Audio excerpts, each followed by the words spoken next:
Good afternoon, I'm Brianna Otto from Napier Girls High School, and this is my 2016 science fair video. I work in a shoe factory and I clean there, and one of the solutions that I use most often for cleaning is Janola, as seen here. So this year for my science fair I wanted to investigate Janola and its active ingredient sodium hypochlorite and see how the concentration of that changed over time with exposure to light. So sodium hypochlorite is the active ingredient in Janola, and it's usually found in a concentration of around 4%. It's an oxidizing agent, so when added to water it reacts to form hypochlorous acid, which is the oxidizing factor in there, but over time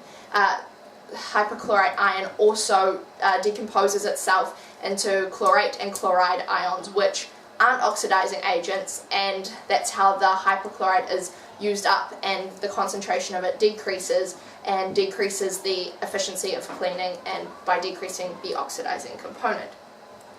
So I investigated the change in the concentration of hypochlorite over time with exposure to light over the course of a day, measuring for every 45 minutes or so for 6 hours. I used a standardization with titration with thisulfate to work this out, and since thisulfate isn't a primary standard, I did standardize it 3 times during the day to ensure that I was getting an accurate concentration calculation, and I did find that my thisulfate didn't change concentration really at all over that test. So in order to make this a fair test, I did try and control as many variables as I could, and those that I couldn't control I measured. So I didn't use sunlight when exposing my Janola solution to light. I used artificial light because this is more constant and I could control this, whereas sunlight changes angle and strength over the course of the day, and I wanted to be consistent. I couldn't control the temperature because I was conducting my experiment in a classroom. However, I did measure the temperature with every titration, and it only varied by about 1.5 degrees over the whole day and was constant at around 19 degrees for the majority of the time. So to ensure the accuracy, I ran a parallel test the entire time, testing at regular intervals as well, to justify my results and to see if my trend was backed up in a second test to make sure it was accurate.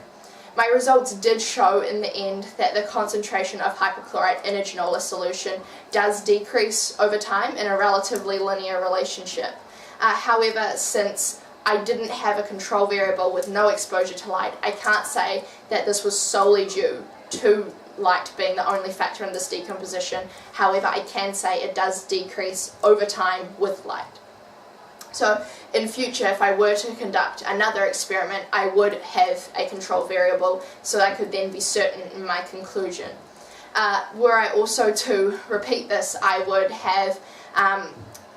eliminated the other variables such as oxygen or exposure to air, which is also a factor in the decomposition, by covering my Janola solution in a layer of oil to make sure that there was no air affecting my solution and reacting with that. I'd also conduct my test over a longer period of time because unfortunately I was limited to just the one day, so I only had a 6-hour range, whereas I would like to have a more long-term range of like a few days or a week to see if the trend was similar or if it tapered off, or how that trend line looked.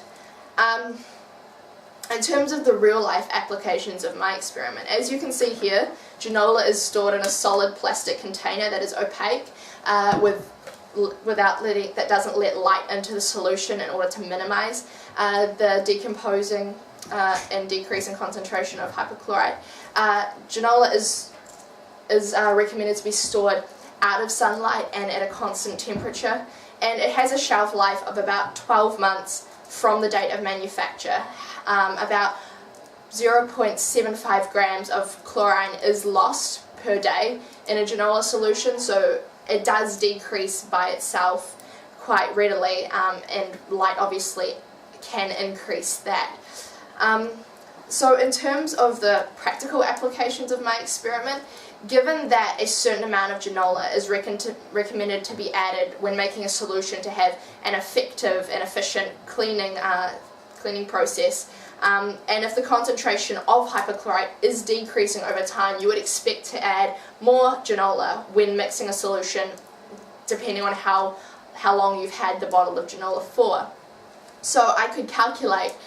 the gradient of my curve and then use that to work out how much Janola I should add when mixing a solution, so that I would have the optimum concentration of hypochlorite to have an efficient cleaning process that maximizes the amount of oxidizing agent that I had. So this is my science fair video, and thank you very much.